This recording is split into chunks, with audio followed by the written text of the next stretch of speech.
The Great Hall of the Galactic Council was filled with light. Tall alien leaders sat in a wide circle. Their bodies were different. Some were tall and thin. Some had glowing skin. Some had eyes that never blinked. But all of them were watching the same screen. On the screen was a small blue planet. Earth. One council member spoke in a calm but cold voice. "This is humanity." Images began to play. Human cities. Human wars. Humans fighting each other. News clips of disasters. Floods. Fires. Explosions. Political arguments. Soft laughter spread across the chamber. "They fight their own kind," one alien said. "They are divided," another added. "They are emotional and unstable." A tall general from the Carthan Empire leaned forward. "This species calls itself intelligent. Yet they destroy their own world." More laughter followed. The council had been observing Earth for many years. They had seen human history. Wars. Empires rising and falling. Weapons growing stronger. Borders changing again and again. To them, humans looked primitive. Not because they lacked technology, but because they lacked peace. One final report appeared on the screen. Recommendation: Earth is not ready for Galactic Alliance membership. The chamber became silent. Then the vote began. One by one, glowing symbols lit up around the circle. Reject. Reject. Reject. The final decision appeared above the screen. Earth, too primitive to join. The meeting ended, and the galaxy moved on. But on Earth, something strange happened. Human leaders received the message. They did not argue. They did not send angry replies. They did not beg for another chance. They simply went silent. Weeks passed. Then months. Then years. No signals left Earth beyond normal communication. No diplomatic messages. No complaints. The Council believed humanity was ashamed. They believed humans had accepted their place. They were wrong. Deep under Earth's surface, in places hidden from satellites and spies, secret meetings were happening. Military leaders stood beside scientists. Old enemies stood in the same room. For the first time in history, nations that once hated each other were speaking calmly. A single question was written on a large screen. What if they are right? The room was quiet. Yes, humans fought each other. Yes, humans made mistakes. Yes, humans were emotional. But humans had survived. Ice ages. Deadly plagues. World wars. Nuclear fear. Economic collapse. Terror. Every time history tried to erase them, they endured. One elderly scientist finally spoke. "They see our chaos," she said softly. "They do not see our resilience." The word stayed in the air. Resilience. The ability to survive. The ability to adapt. The ability to continue when others fall. Plans began to form. Not plans for revenge. Not plans for pride. Plans for survival. If the galaxy thought humanity was primitive, then humanity would show them what primitive truly meant. Above the planet, the stars remained quiet. The Galactic Council believed Earth was small, insignificant, not a threat. But far beyond the outer edge of the solar system, long-range sensors detected something unexpected. A fleet. Large. Armed. Moving fast. It carried the mark of the Carthan Empire. The same empire whose general had laughed the loudest. A message was sent toward Earth. Cold. Simple. Direct. Surrender peacefully. Your world is not worth a war. On Earth, leaders gathered again. No panic. No shouting. Just silence. Then one simple command was given. Begin Phase 1. Deep underground, massive doors slowly opened. Lights turned on inside hidden hangars. Ships powered up. Not the biggest ships in the galaxy. Not the most beautiful. But built for one purpose. To survive. As the alien fleet entered the outer system, Earth finally responded. Not with words, but with action. And for the first time, the galaxy was about to learn something important. Humanity was never trying to be the strongest. They were only trying to be the last ones standing. The Carthan fleet entered the solar system without fear. Their ships were massive. Dark metal covered their hulls. Red lights burned along their sides. Each battleship was larger than a human city. They had destroyed many worlds before. To them, Earth was just another small planet. The Carthan commander stood on his flagship bridge. His cold eyes studied the blue world on the screen. "So this is the primitive species," he said quietly. His officers waited for resistance. But space around Earth looked empty. No large defense stations. No advanced alien technology. No powerful energy shields. The commander almost smiled. "Send the surrender demand again," he ordered. The message reached Earth's orbit. "Surrender peacefully. You cannot win." On Earth, inside a hidden command center, human leaders watched the enemy fleet. The room was calm. Large screens showed the position of every alien ship. A young officer swallowed nervously. "They are stronger than we expected." An older general shook his head. "No. They are exactly what we expected." The countdown began. 3 minutes until contact. In deep underground hangars, metal doors fully opened. Small human warships rose slowly toward the sky. They were not large. They were not beautiful. Their design was simple and strong. Thick armor. Powerful engines. Heavy missile pods. No wasted space. No unnecessary decoration. Only function. The Carthan fleet detected movement. Multiple objects leaving the planet, an alien officer reported. The commander looked surprised. The human ships were tiny compared to Carthan battleships. Some alien officers laughed. "That is their defense."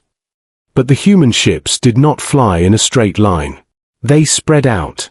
They moved fast. They changed direction suddenly. They disappeared behind asteroids.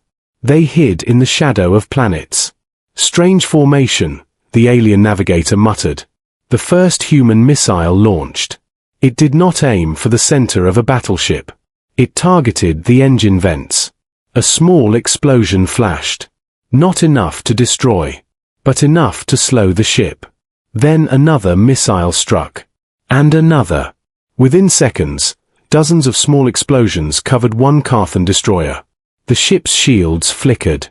"Focus fire," the Carthan commander shouted.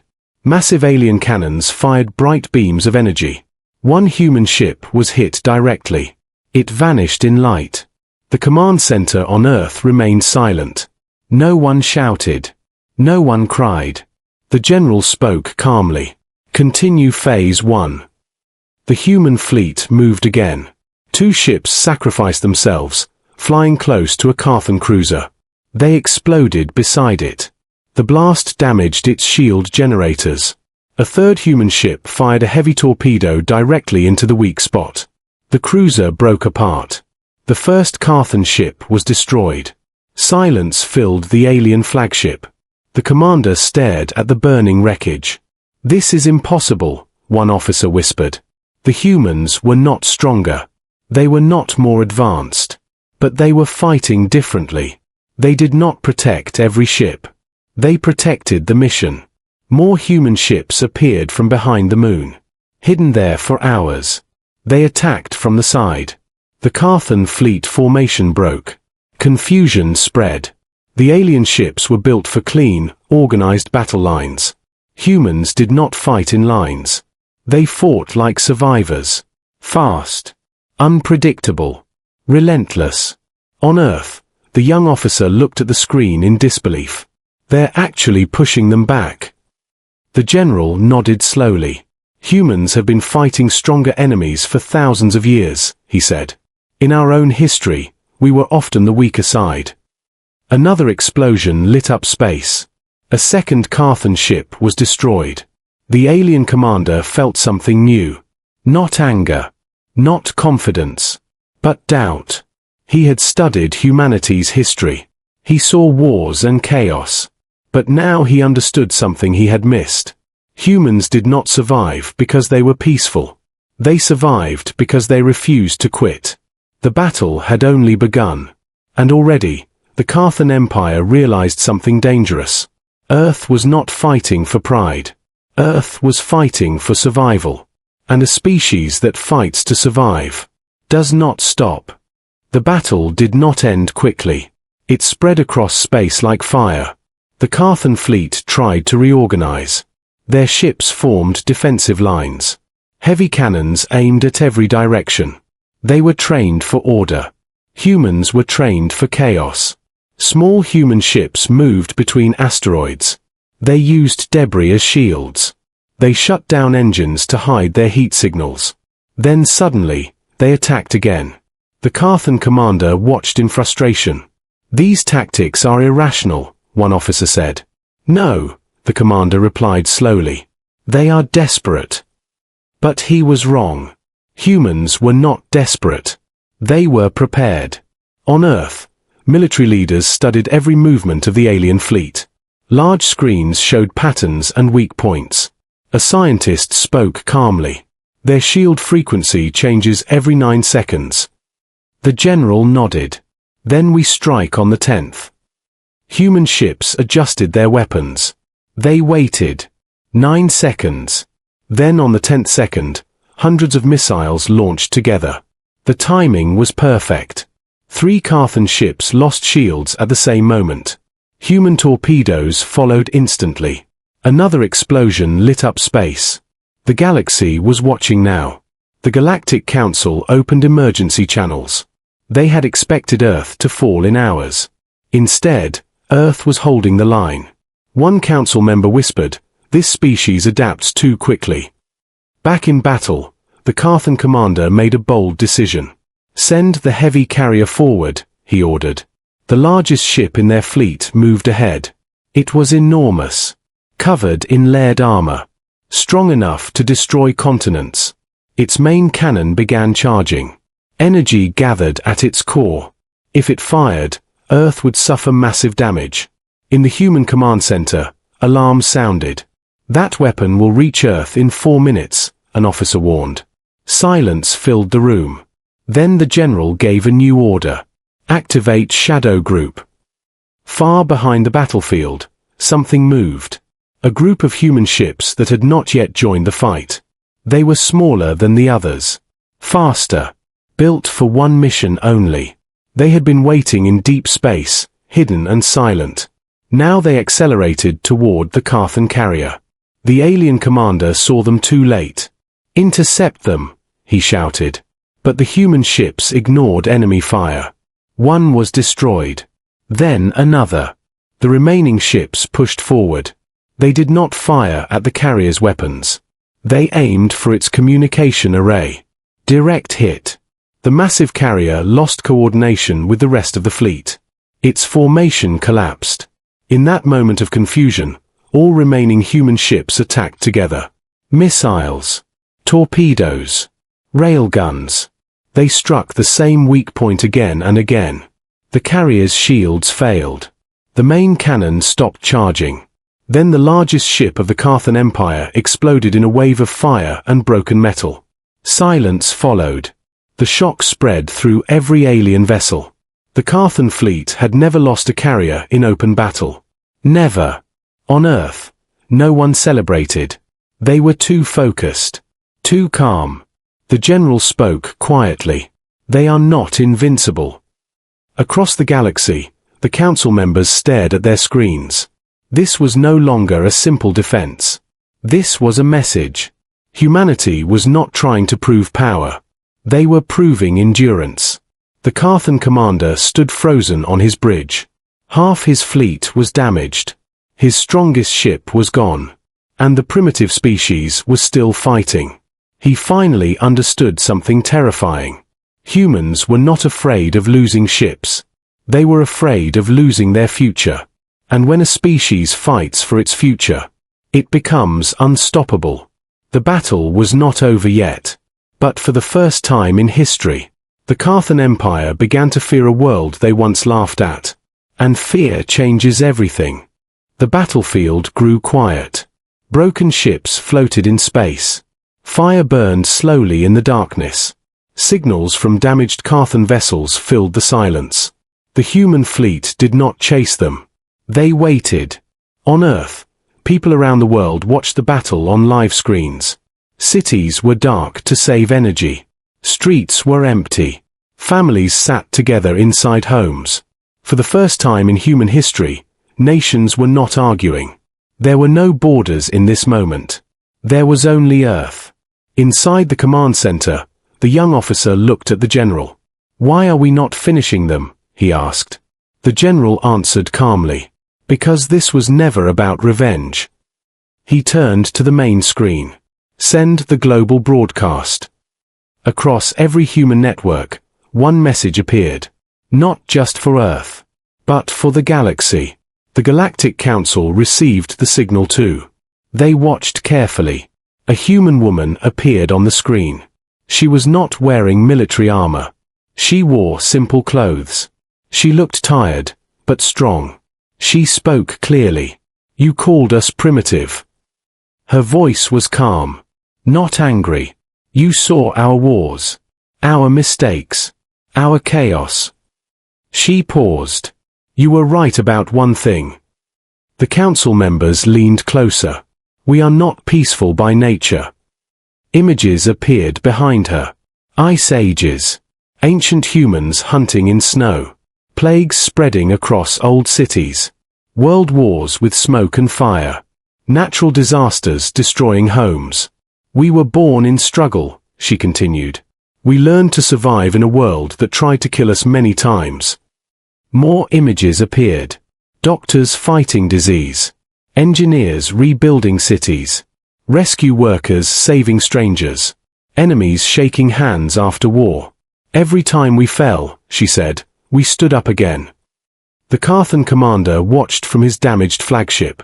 For the first time, he did not see a weak species. He saw something else. A species shaped by hardship. The human speaker continued. "You think we are primitive because we fight.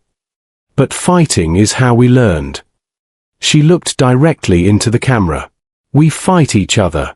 Yes. But when an outside threat appears." Images changed again. Human soldiers from different nations standing side by side. Scientists sharing data across borders. Ships launching from every continent. "We become one." The council chamber was silent. One elder alien whispered, "They unified in days." Back in space, human ships held formation around Earth. They were damaged. Some were barely functioning. But they remained steady. The human speaker gave her final words. "We do not seek war. We do not seek conquest. But if you threaten our home." Her eyes hardened. "We will endure." The broadcast ended. Silence spread across the galaxy. The Carthan commander finally understood the truth. Humans were dangerous not because of their weapons, not because of their technology. They were dangerous because they adapted. They learned from pain. They grew stronger after every failure. The Carthan fleet began to retreat slowly. Not in victory, not in order, but in fear. On Earth, the general watched the retreating ships. He spoke softly. "They wanted to test us." He folded his hands behind his back. "Now they understand." Above the blue planet, human ships remained in position. Tired, damaged, but unbroken. The galaxy had called them primitive. Now the galaxy was beginning to understand what that truly meant. Primitive did not mean weak. Primitive meant hardened by survival. And a hardened species does not disappear easily. The Carthan fleet retreated slowly. Their damaged ships moved away from Earth's orbit. Some ships drifted without power. Others escaped with broken weapons and weak shields. For the first time in their history, the Carthan Empire had failed to conquer a target. And that target was Earth. Across the galaxy, news of the battle spread quickly. The same species that was called primitive had defeated one of the strongest empires in known space. The Galactic Council called an emergency meeting. The chamber that once laughed was now silent. No one smiled. No one made jokes. They replayed the battle footage again and again. Human ships moving without fear. Humans sacrificing to protect their planet. Humans fighting not for power, but for survival. One council member finally spoke. We misjudged them. Another nodded slowly. They are not unstable. They are resilient. Back on Earth, people watched the alien fleet disappear into deep space. There were no wild celebrations. No victory parades. Too many ships were lost. Too many lives were sacrificed. Humanity understood the cost. Inside the command center, the young officer looked at the general. Is it over? He asked quietly. The general watched the stars for a long moment. For now, he replied. Then a new message arrived. The Galactic Council was requesting communication. The same council that had rejected Earth. The same council that had called them primitive. This time, their tone was different. Respectful. Careful. A live transmission began. An elder member of the council appeared on the screen. We acknowledge our error, the alien said slowly. We judged your species by your internal conflict. We did not understand your strength. The chamber behind him was completely silent. We formally invite Earth to join the Galactic Alliance. Around the world, humans listened. Some felt proud. Some felt tired. Some felt nothing at all. The general stepped forward to respond. He did not smile. He did not show anger. He simply spoke the truth. You called us primitive. Yes, the alien answered. The general nodded. You were correct. The council members looked confused. The general continued. We are primitive. We were born on a dangerous world. We learned through struggle. We survived because we had no other choice. He paused. But understand this. We do not survive because we are the strongest. We survive because we adapt. We endure. Silence filled both sides of the transmission. The general gave his final words. If the galaxy seeks peace, we will stand with you. But if the galaxy brings war to our home again, his voice became firm. We will survive that too. The transmission ended. No cheering. No dramatic music. Just quiet understanding. Far above the planet, human ships slowly returned home. Repair teams waited. Families waited. Life continued. The galaxy had learned something important. Humanity was not the most advanced species. Not the oldest. Not the most powerful. But they were something else. They were survivors. And in a universe full of danger, survival is the greatest strength of all. The stars remained silent.